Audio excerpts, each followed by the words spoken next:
1946, which have historically been very state-centric and authoritarian. And I refer obviously to China and Vietnam.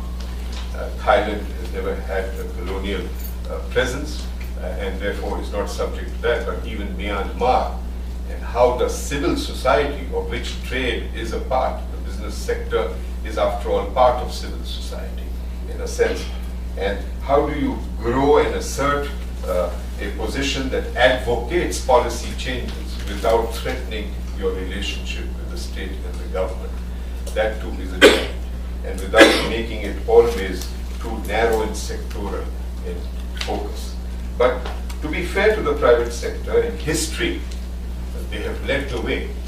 It is traders, first of all, who discovered new continents and markets, and followed very closely by soldiers and unfortunately also by missionaries. I don't know about unfortunately, but anyway, that triumvirate has managed to bring about fundamental change across the world through history. And we therefore now hope that a new ethos on the part of the trade sector and the business sector will also contribute its due share to this great chat. Thank you very much.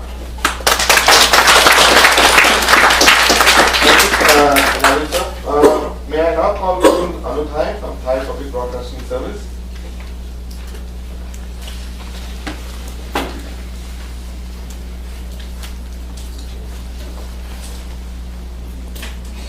Excellencies, ladies and gentlemen, good afternoon and Sawadee Krap. I come from media circle, so what I'm going to talk this afternoon may not be from the perspective of scientists, environmentalists, conservationists, or whoever who are attending the conference here or the congress here. And to begin with, it may sound a little bit far from the Congress. On the one hand, it may not sound relevant to the subject because I'm not going to talk about statistics, I'm not going to talk about species of animals or marine animals which are now depleting. But that also brings some food for thought as well. That sometimes or many times we think things are not relevant, but they are, and in fact they are part of the whole issue, like the media as well.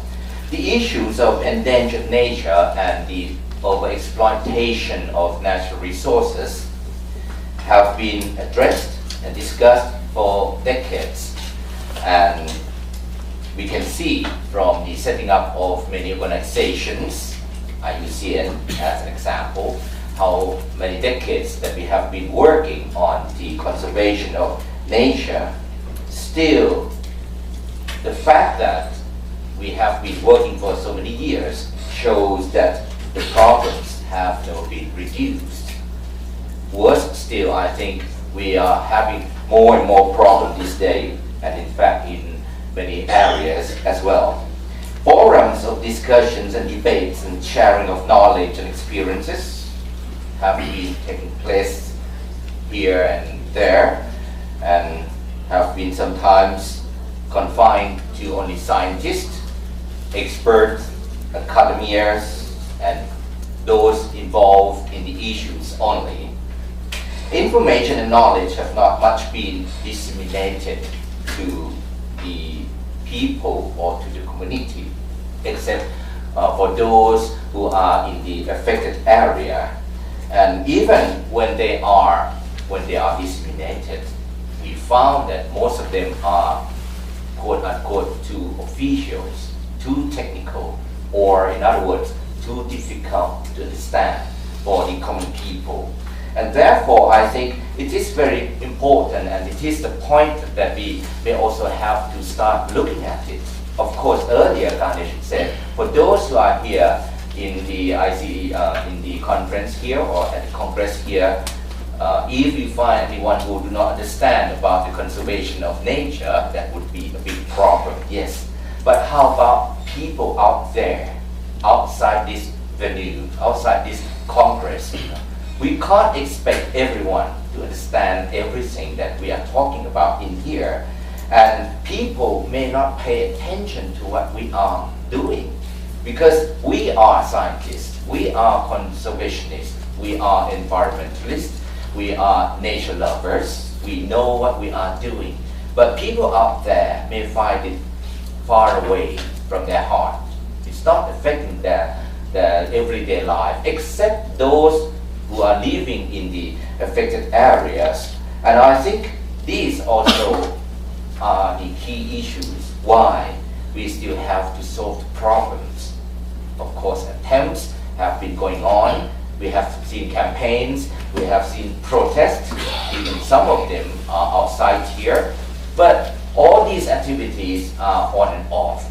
They come and go. They don't last long, and the problems still remain. There are still lots of problems as we listed out, in all the documents, with all the technical words like biodiversity, species, dam construction, deforestation, climate change. Even climate change alone is still debatable. What do we mean by climate change? Overexploitation, water pollution, and so on and so forth. Then now we come to a new word, good nature governance. It's even more complicating to people outside, because when we talk about good governance, we don't even know exactly what we mean, because in different society, good governance means different things, and it depends on the context that we look at. And there are also many mechanisms that we are trying to solve the problem. One among them is to encourage or increase the involvement of the civil society. That's what we are trying to do at the very moment. And I think when we talk about civic society, there are so many things to learn about as well. For people, for academia, for those who sit in the office on the ivory tower, may think that people in the area do not know anything. We have to educate them. We have to encourage them to participate. We have to inject all the information, overwhelm with all the information and knowledge to them. But for those who work in the area, those who work with the communities, like one of our colleagues here, one of our speakers here in Thailand, we all know that in fact people in the communities already know all these kind of things. They have been doing all these kind of things to protect themselves, to protect their livelihood. Things like this have been shown in documentary earlier that we already saw earlier, even though that's only some part of the whole story. But it proves that people in the community already know what they want. Of course, some of them may overlook, some of them may overexploit the natural resources, but that is only for livelihood. It's not for economic gains. It's not for other benefits that people like in the big city are now benefiting. When we work with the community, we have to understand them. And what they need is a place, a forum that they can speak. When I watched the documentary produced by IUCN earlier, even though some part of it, I think of two things. On the one hand, the documentary itself is very good. It reflects the whole story. It reflects the reality. It reflects the problems that we are trying to solve. But it's produced by somebody else. It is not by the community themselves. Can't we just create a place, a forum, that community members can speak out, can show their strength, can show their empowerment. If they need support, then we give them support. If they need information, then we give them information. If they need knowledge, then we give them knowledge. But let them work and let them say, let them speak out. Let them have a place to tell, quote unquote, their stories. The story directly told by them. And then I think that would encourage more involvement of the community, because they know that, okay, what they are doing is being heard and will be taken. The message will be taken, and that is the thing that I think is very important because messages have been produced by other peoples, by other means, but not by the people themselves. And with this, being from the media sector, I think it is also very good for IUCN to include the media as partner. Yesterday we signed an MOU between IUCN and Thai PBS how to work together to solve the problems of nature that we are facing, because when we look at the list of problems, there are so many. So we have to prioritize all these issues and work together, start working together. In the MOU, it says very clearly about the capacity building of the media people. Of course, we know the media produce lots of entertainment.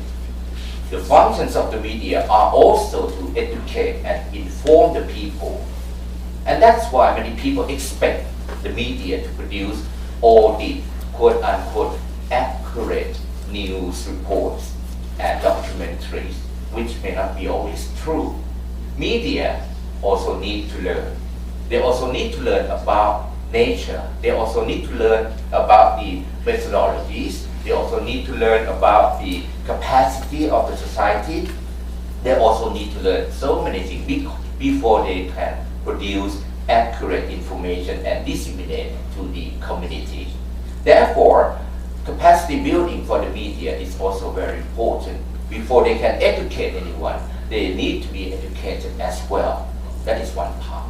The other part that relates to what I said earlier, make use of the media to help empower the community. Make use of the media and turn them to be a forum through which the voice of the community can be heard. I think this is also very important, and it is not impossible at all. In fact, if I may raise one of the examples that we did earlier last year, we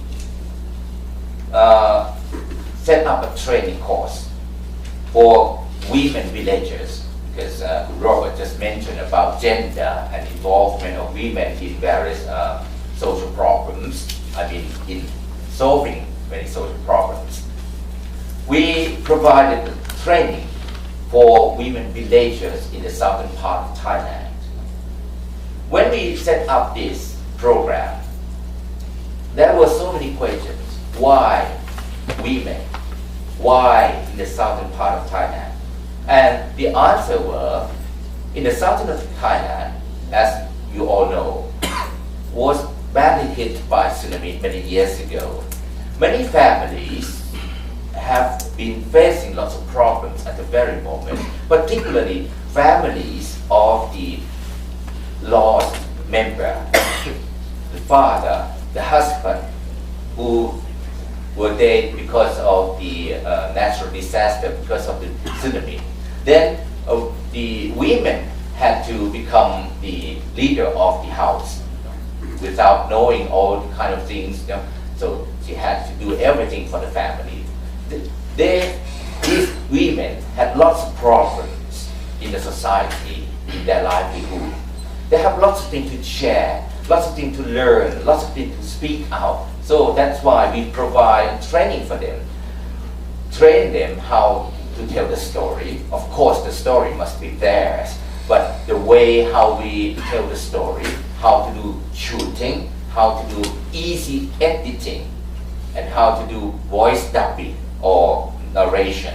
And they did. Within just 1 week, they were able to produce their own story, and the stories were broadcast nationwide. So women in other parts of the country can also learn and share the problems and share the experience of the women in the southern part of Thailand. This is just an example, and I briefly mentioned about it as an example that I think in the future we can also provide all these kind of things for the people in the community as well, in other parts of the country along the Mekong region, and in other parts that are affected by the problems of nature.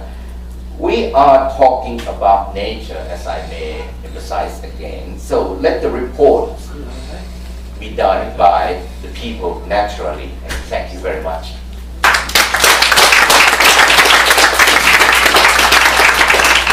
Sorry, I didn't mean to be rude, but just looking at the time, and I promise we have to also get questions from the audience. Can I now call upon Dr. Ashok Khosla, President of Development Alternatives and President of IUCN?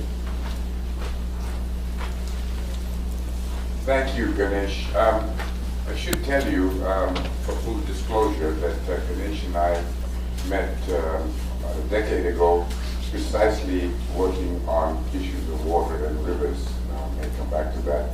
And he knows about 100 times more than I do about the subject, but I always get the credit for it. So I think he just put me here to return my thanks to him. You know, the last three speakers have actually, you wouldn't believe it, but have actually taken all my 3 points. I was going to talk about the cultural and inspirational and spiritual aspects of not just water, but rivers, and how in many parts of the world that is a central part of people's lives. And then, of course, the second speaker came along and talked about the geopolitics and the issues of economics and trade, and how massive an impact these river systems have in our lives. And so he took my second point. And then I was going to tell you about my community radio in central India, which has such a dramatic impact on people's ability to think and do things with their natural resources, including their water.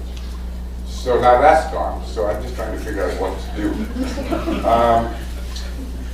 Almost exactly 60 years ago, in the early 50s, I think it was 52, 53, when the French were forced to leave Indochina, there was something called the Geneva Accord, under which they set up an international commission to govern the 3 countries of Laos, Cambodia, and Vietnam, by a commission which consisted of India as chairman and Poland and Canada as the 2 members.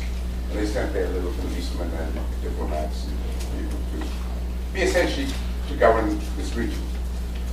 And it so happened that my father became the governor of first Vietnam, then Cambodia, then Laos. So for 2 or 3 years, I heard nothing. It was a non-family position, so I was in Delhi, but we got to see our parents and father once in a while. So I got exposure 60 years ago to the wonders that was Mekong. And that was always, I mean, I wasn't very yet, I was 14 or 15 years old. I wasn't yet a full-fledged scientist, but it was always one of the great wonders of my life, intellectual life, to think of a river which actually runs one way, one direction in one part of the year, and the opposite direction in another part of the year. I could never figure out how gravity works. I mean, I was sure that Newton didn't know what he was talking about.